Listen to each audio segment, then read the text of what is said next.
Once from such seas, dim forms emerged, and somehow met, and somehow multiplied.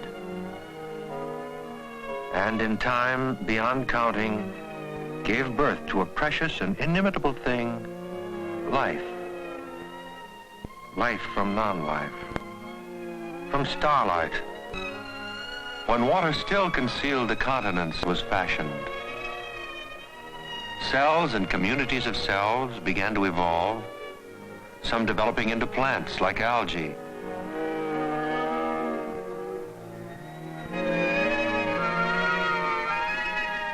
Other organisms began reaching for other expressions of life. Some, in appearance at least, seemed to bridge the world between plant and animal. The sea anemone, sponges, coral, barnacles are all animals, yet seemingly part of some enchanted marine forest. Only after developing distinctive new adaptations were the first creatures able to live out of water. It is thought that all that man is, all that life is, had been perfected in principle when the first species turned away from the water and toward the land. The sea can no longer spawn the vague, forgotten forms that gave rise to man. The planet is calm, the formula for creation shrouded in the mists of a distant past. But whatever the source, whatever the inspiration, the sea still binds us to our common beginnings and to one another. The starfish and man, their similarities molded, refined by the long march of evolution. The elements of creation are present in every cell of every living creature, and the development of each new individual must still take place in the primeval sea. The sea, where for most living things, life begins.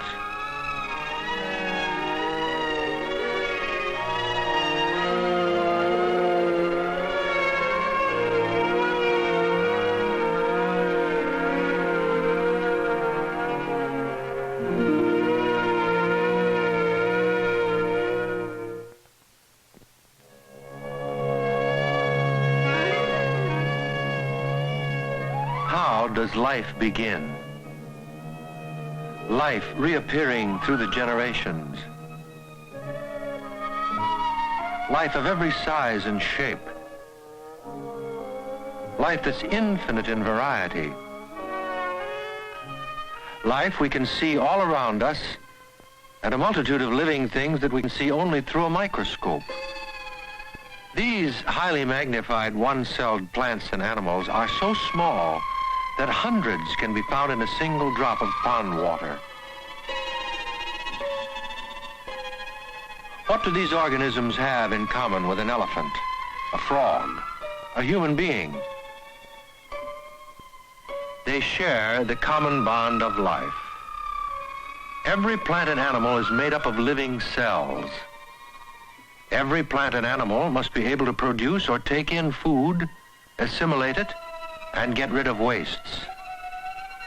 But most important for the continuation of a species, every plant and animal must be able to reproduce. Many one-celled organisms, like this amoeba, meet this requirement in the simplest fashion possible, by splitting themselves in two.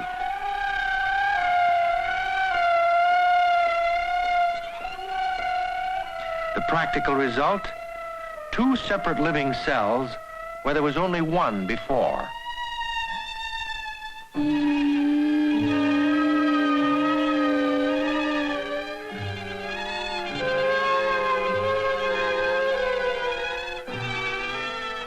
But though fission can work perfectly well for the simplest forms of life, for most plants and animals, reproduction can take place only if there is a joining of sperm and egg. The abundance of our earth is ever-present testimony that such union does take place 1 million, billion times over, day after day, year after year, generation after generation.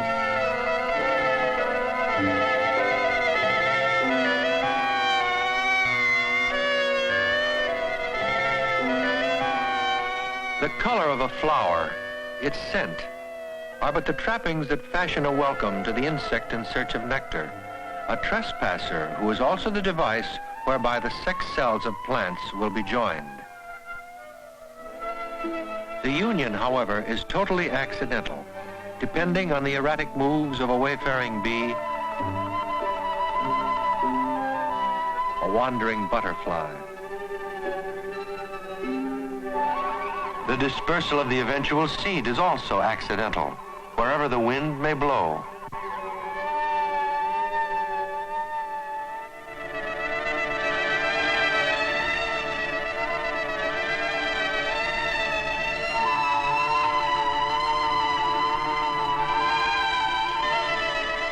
For most living things, however, survival of the species isn't accidental. In a myriad of ways, it must be made to happen. These salmon begin life as freshwater fish in the streams and creeks of the Pacific Northwest. They remain here until they are about a year old. Then, following an ancient urge, they swim downstream into the rivers and finally toward the saltwater ocean itself, sometimes as far as 1,500 miles away.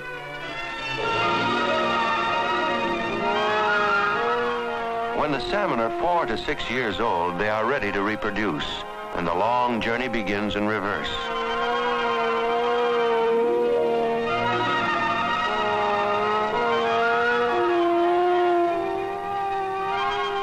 The journey is usually difficult. Swimming upstream, the salmon run into fierce rapids and raging currents. They must often leap over large boulders and waterfalls that may be 10 feet high. They eat nothing along the way, and by the time they reach the spawning grounds, they are battered and exhausted. Then, each female, with the last strength she has within her, uses her fins and tail to scoop out a shallow nest on the bottom of the stream. When the nest is finished, she lays her eggs, several hundred at a time.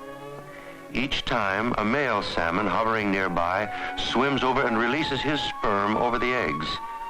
The spawning continues for about a week.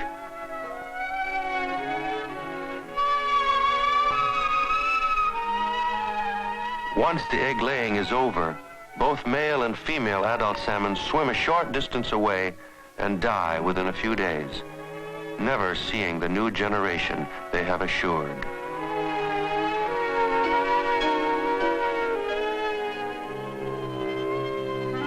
That a species endure, the ways may indeed be varied. The ways may also be as precise as they are different. They may be as precise as the appearance of a full moon. For on certain beaches of California, when the tide is at its highest, there is this anomaly. Countless small fish, grunion, pour onto the beaches, seemingly determined to alter the laws regarding their own nature.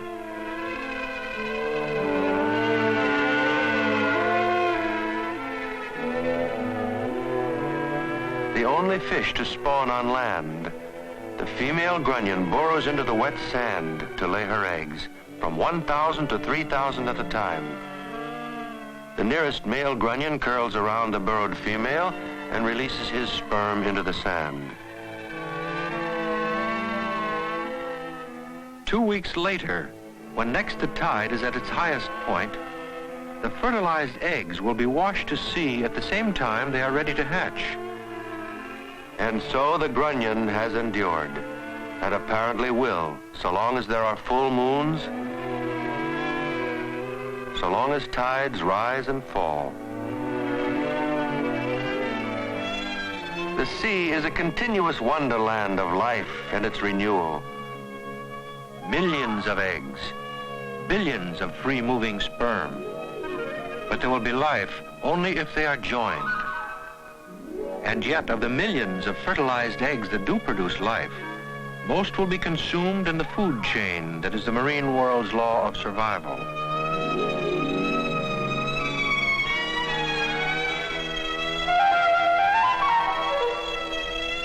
Eat or be eaten. And yet the world beneath the sea teems with life, with abundance. In the main, all of life here appears anonymous. In almost all of nature, where fertilization is external, where the sperm and egg join outside the body of the female, there is little contact or interaction between the sexes. There is only the seemingly random dispersal of eggs by an indifferent female, the routine discharge of sperm by the closest available male.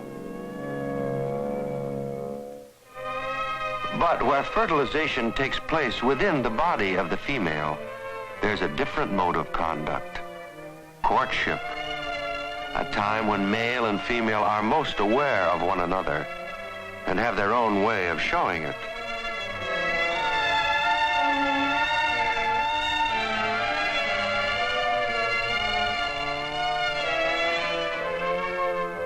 Courtship, a time of moves and counter-moves, a dance of turns and swirls distinctive to each species.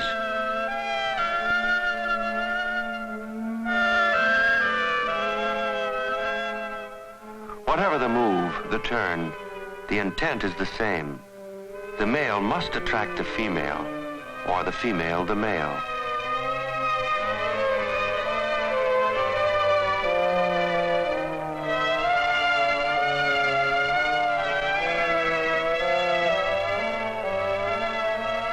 Everywhere, as ever present as life itself, the male of the species and the female must find each other.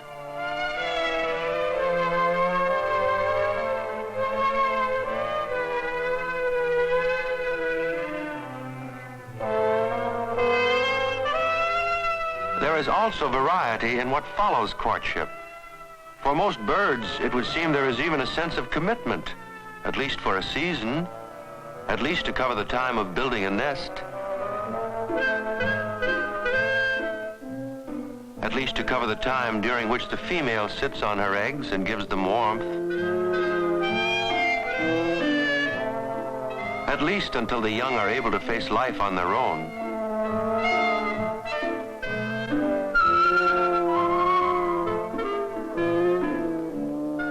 Next season, another mate, another family.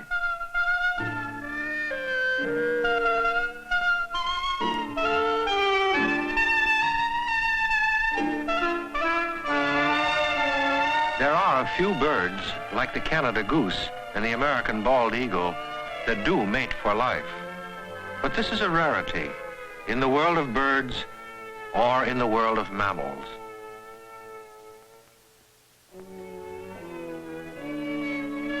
For the vast majority of the inhabitants of the animal kingdom, whether they be fish, bird, or mammal, the male's commitment is very much a sometime thing. The climax of reproduction is reserved totally and solely for the female. Birth.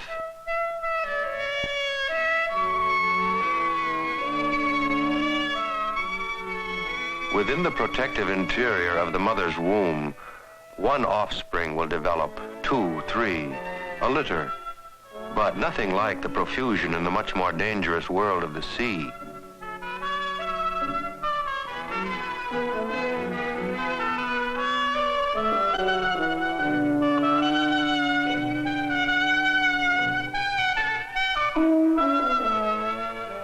Life from life. Life from the same kind of life. Unalterably, like will be born to like. Puppies to dogs, kittens to cats, calves to cows.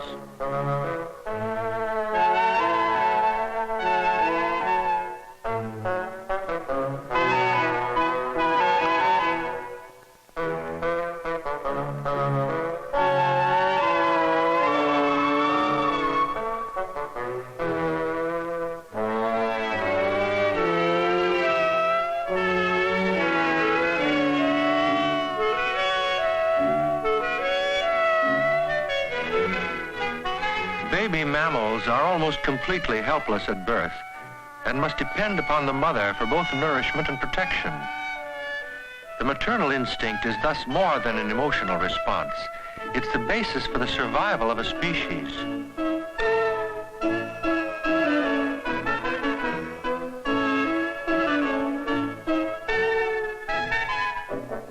Gestation, the time between fertilization and birth, will vary.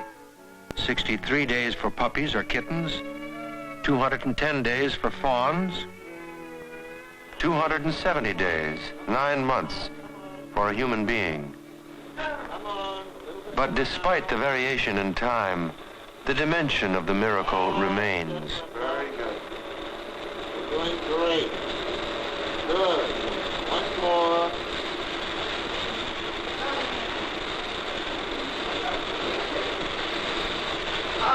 Little girl.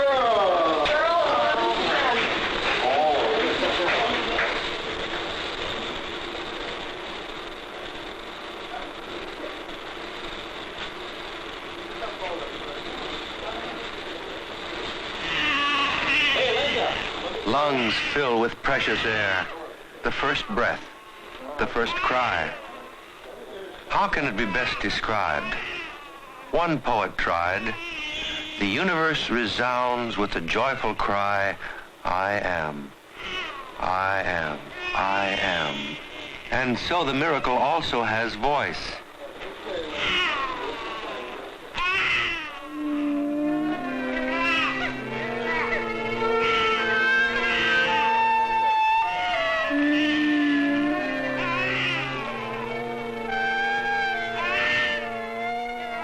It speaks for the universe, for birth and rebirth. This is the bond that each of us has to all living things, to every living thing that came before, and to every living thing that will follow. This is the Earth's strength and its renewal.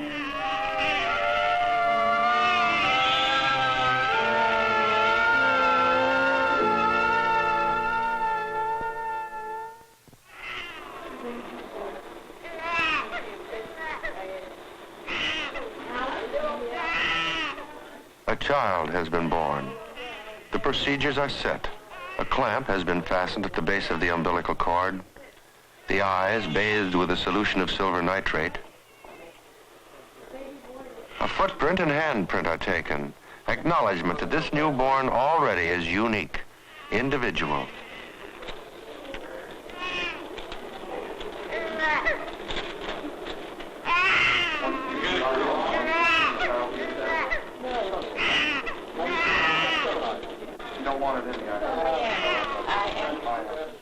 Statistics will be entered. Sex, female. Weight, 6 pounds, 3 ounces. Height, 20 inches. Name, undecided.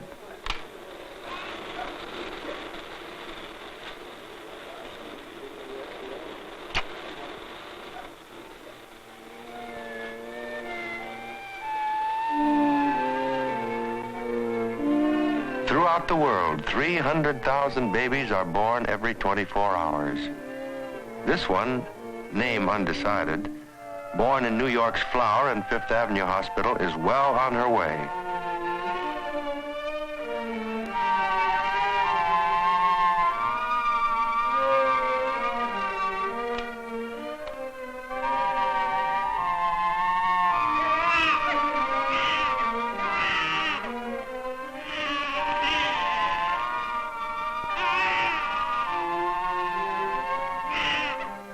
Life from life. Life from the same kind of life. Today, an obvious truth. Not long ago, a matter of superstition and magic. Life, it was believed, sprang from non-living matter. Eels from mud. Vermin from logs. Maggots from decaying meat. A leaf that fell on water became a fish. On land, a bird.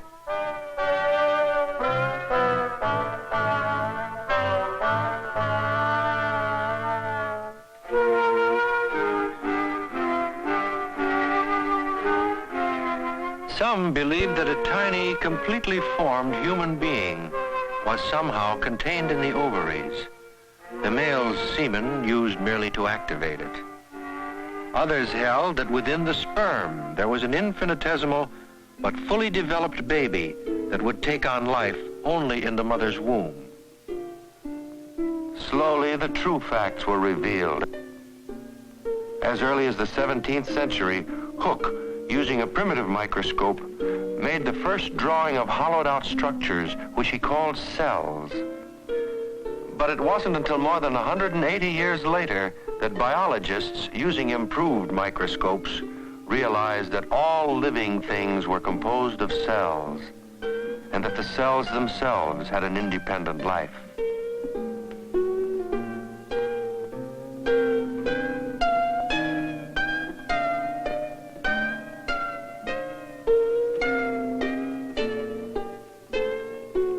The anatomy of the cell itself was revealed, and in every cell, the dominant feature was the presence of a nucleus, the reproductive center of the cell. Another startling discovery: cells reproduced by dividing themselves in two. This process is called mitosis. Here is what takes place when a living cell divides. Clusters of tiny sausage-like rods called chromosomes gather near the center of the parent cell. Soon the chromosomes begin to split lengthwise. The split chromosomes then move to opposite sides of the cell. The elongated cell then becomes pinched off at the center and forms two new separate cells.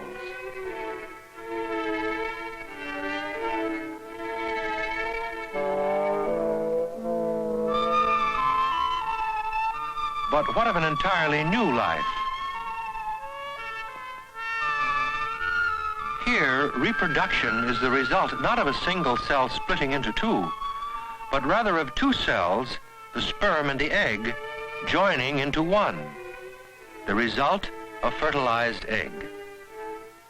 Each of the billions upon billions of cells that developed from it thereafter would contain the identical traits and characteristics that had been passed on from the original sperm and egg.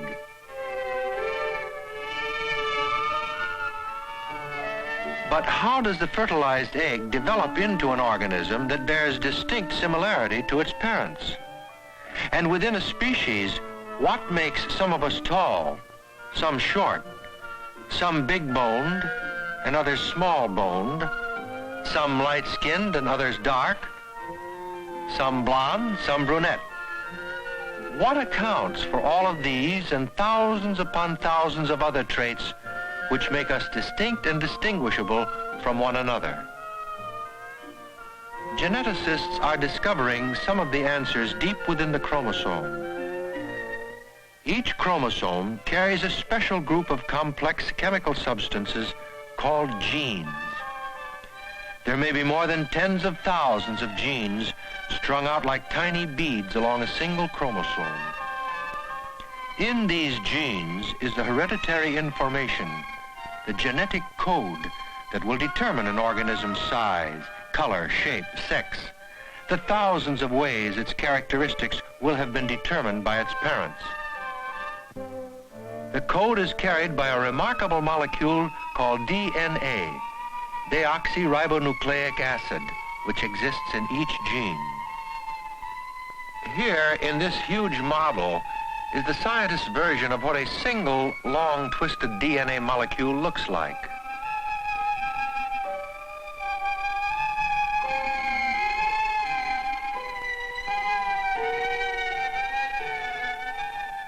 Hereditary information is packed along its entire length, so that, in effect, these molecules are like computer tapes containing coded messages that will be transmitted to each of the billions of cells of the living organism.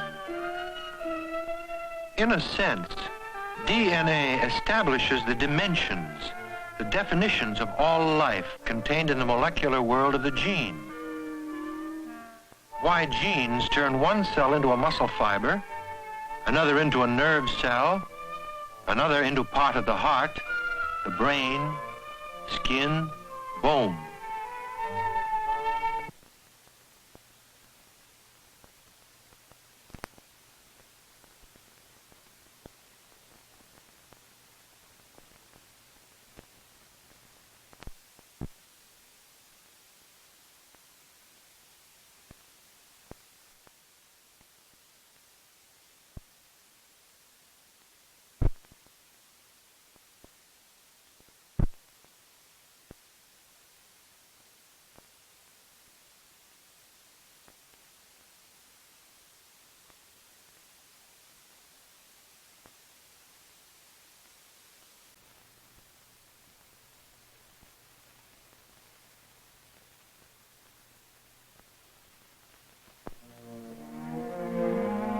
the science of genetics, probing ever deeper into the secrets of life.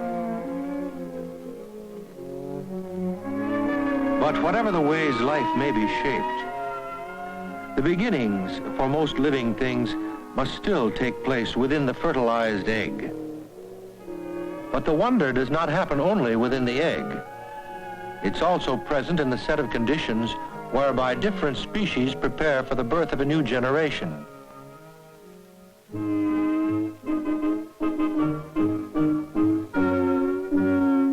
In the case of the seahorse, this involves the male to a greater degree than any other species on Earth.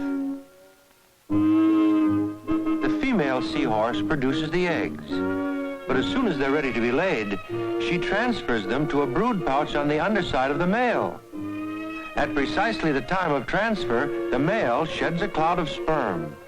The eggs are fertilized, and the male then carries them inside the pouch until they're ready to be hatched. Then, seized by...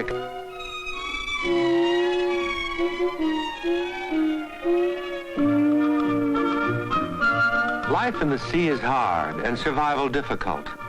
But for these animals, the chances are fairly good. They are well developed at birth, they swim freely, and can anchor themselves against the current and immediately go about the business of survival, thereby assuring the perpetuation of yet another generation.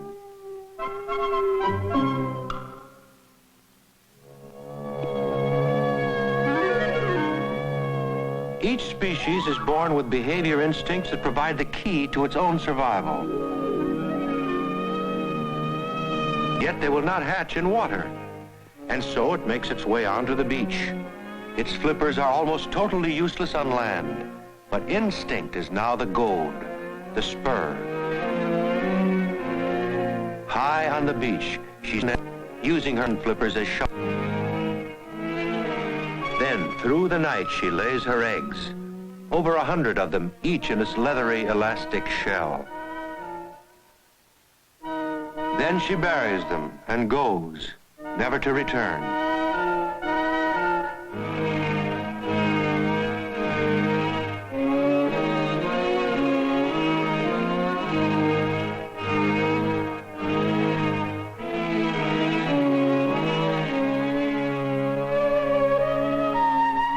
The fertilized egg, the very beginning of life itself.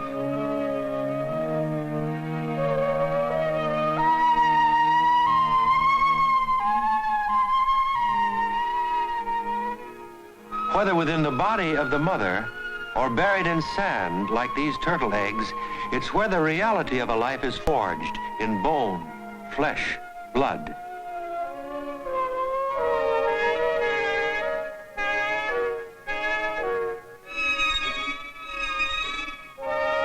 At first, a turtle's shell is soft, but soon it will harden into the armor plate that will guard him for life.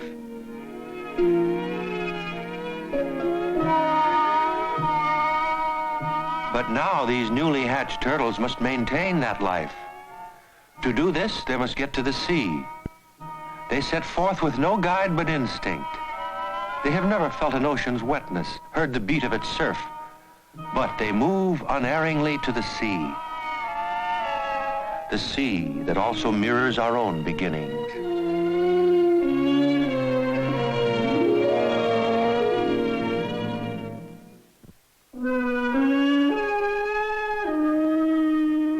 The higher forms of life, infinite in variety, diverse in characteristics, but all joined by the common bond of being alive.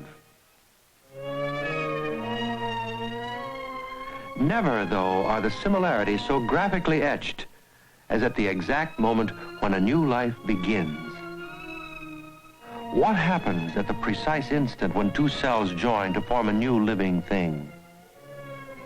To find out, scientists once more turn to the sea, to a marine animal called a sand dollar, a distant cousin of the starfish, and yet one whose sperm cells so closely resemble those of man that it would take an expert to tell them apart. This is the egg of a sand dollar, magnified over 1,000 times, surrounded by hundreds of sand dollar sperm. And this the precise moment of fertilization.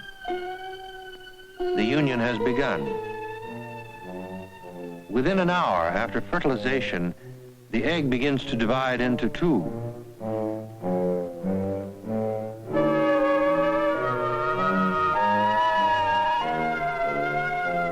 And two cells into four. And four into 8.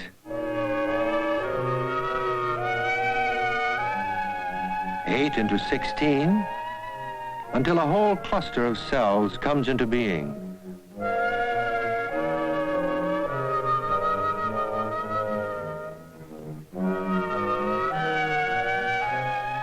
Soon there will be hundreds of cells, and then thousands, forming a hollow ball called a blastula. At first, the cells seem undifferentiated, identical, but not for long. For soon, within hours, an embryo will begin to develop.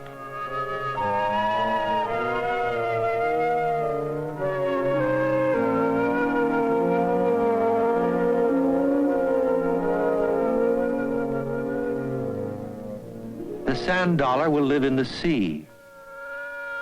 A baby chick will live on the land. And yet, within the egg of a barnyard hen, the same dimensions of wonder have occurred. The egg has been fertilized. 18 hours after fertilization, a single cell has now become millions of cells, and a tiny embryo has begun to develop on the surface of the yolk from which it draws its food. At 24 hours, the heart begins to take shape. The primitive nervous system has begun to form. 44 hours since conception, the heart is now beating. Blood has begun to circulate.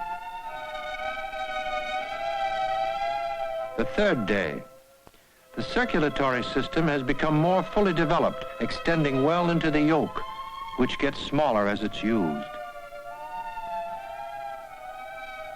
The fifth day, the embryo is now completely enclosed by the amniotic sac, the membrane which holds the embryo within its watery environment. Limb buds are now formed. The circulatory system can be seen even more clearly.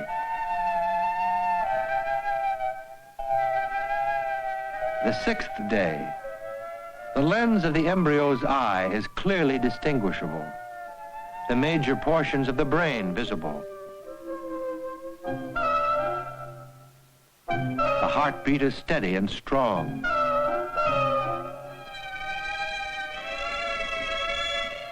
The embryo is 9 days old. It begins to move about within the amniotic fluid that cushions and protects it from shock. The large eyes now help identify the embryo as that of a bird. The development of feathers is well along.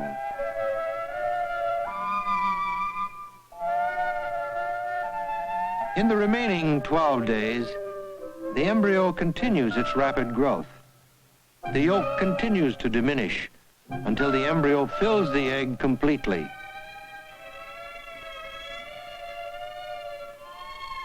And then on the 21st day, a chick is about to be born.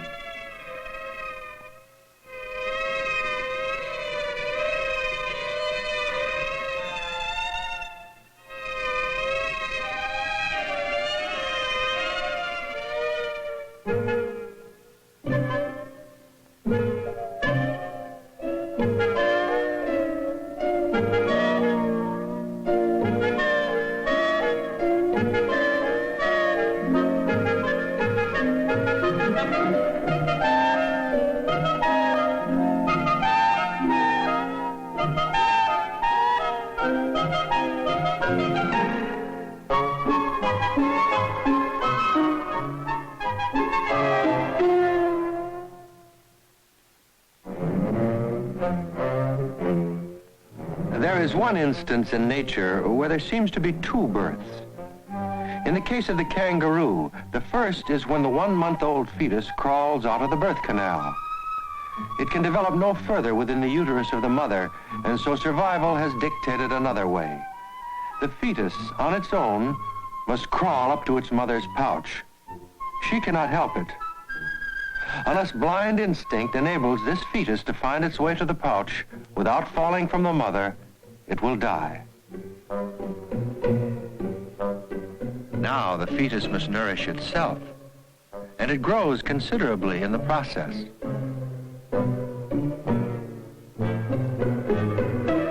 Five months later, a now fully formed baby kangaroo will be able to make more formal appearances.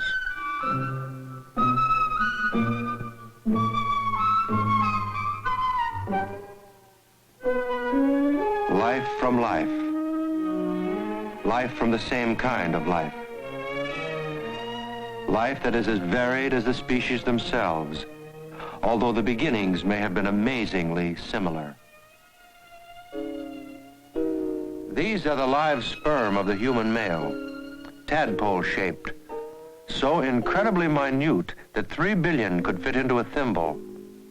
Theoretically, a single thimbleful of human sperm could repopulate the world.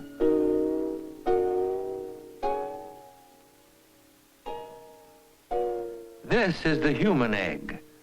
It dwarfs the sperm around it, yet it in itself is smaller than a grain of sand. It weighs but a 30/millionth of an ounce.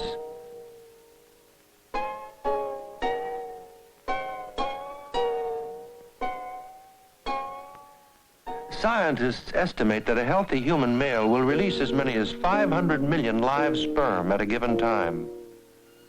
Several dozen or even several hundred may reach the egg, and a few may even penetrate the surface, but only one will complete the job of fertilization.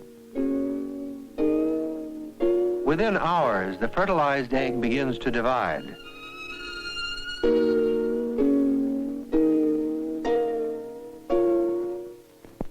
Within a week, there is a cluster of cells.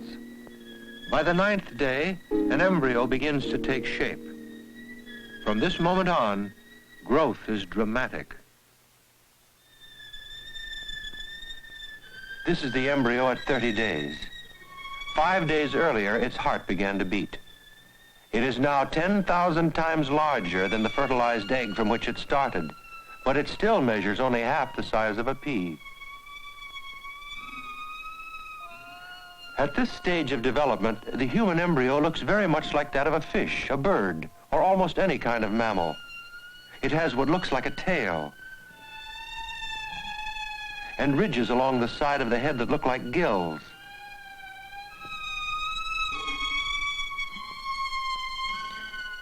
This is the embryo at 35 days.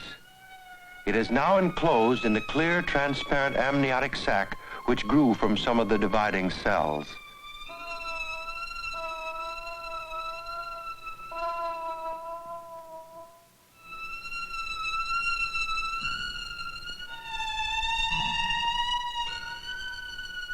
The amnion itself is surrounded by another, thicker capsule, the chorionic sac, covered by thousands of tiny roots which reach into the wall of the uterus and draw nourishment for the embryo during its first months of growth.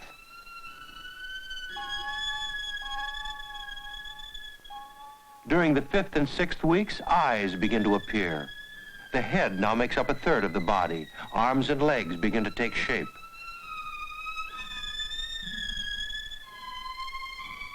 Still attached is the yolk sac, where blood cells are formed during the earliest stages of development. Throughout it all, the embryo floats in its amniotic sea like an astronaut in outer space.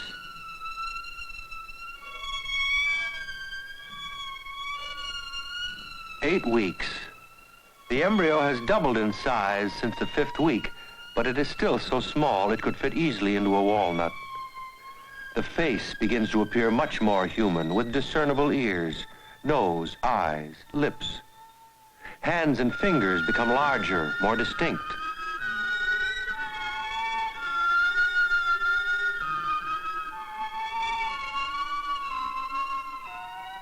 "11 weeks.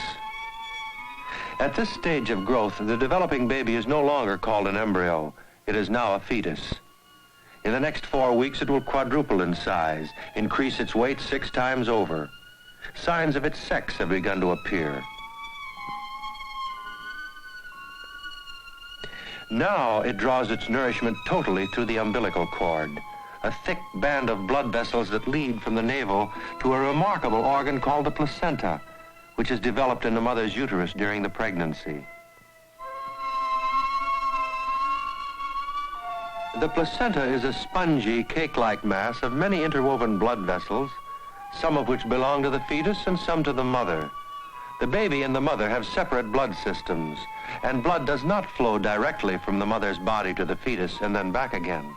Instead, the placenta becomes the transfer area where food, water, and oxygen from the mother's blood vessels seep through the vessel walls into the blood vessels of the fetus.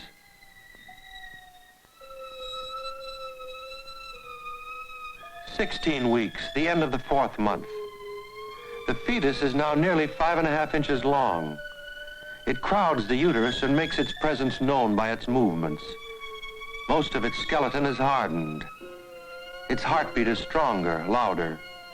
Blood vessels can be clearly seen beneath its transparent skin.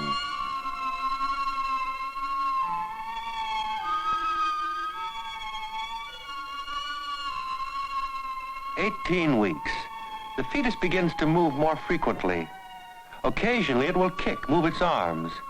It sucks its thumb, contorts its face from time to time as if trying to cry. During the 5th month, the fetus develops very fine hair over much of its body, but most of this disappears before birth. 6 months. The fetus has completed 2/3 of its stay in the uterus. Its eyes will open and close, although they still do not focus. It weighs about 1 pound. If born now, a premature baby, it has a slim chance of survival. During the months ahead, the fetus may occasionally yawn, scratch itself, or otherwise while away unknown time.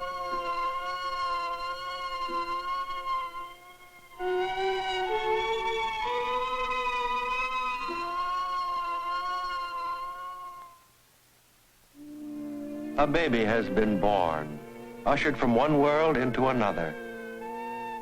Still name undecided, she bears within herself the genetic heritage of the generations that have preceded: parents, grandparents, great-grandparents, height, body type, the color of her eyes and hair, the shape of her ears, to some degree abilities and talents. Much of character and temperament are still to be formed.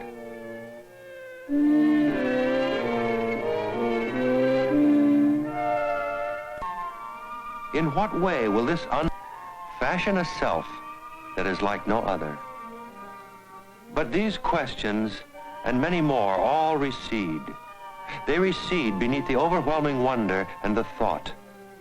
Out of us, out of love and reason and understanding, we have made this miracle of life.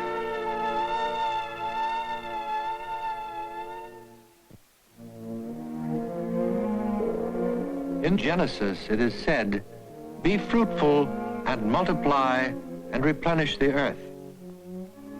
This, then, is the gift to all life, to be able, out of itself, to produce more life. They will play their games. In time, they will flirt and tease.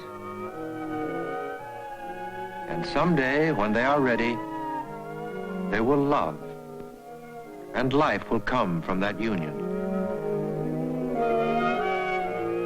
And from the union of all other life, infinitely complex and beautiful, for us, for all living things, for the godchildren of the sea.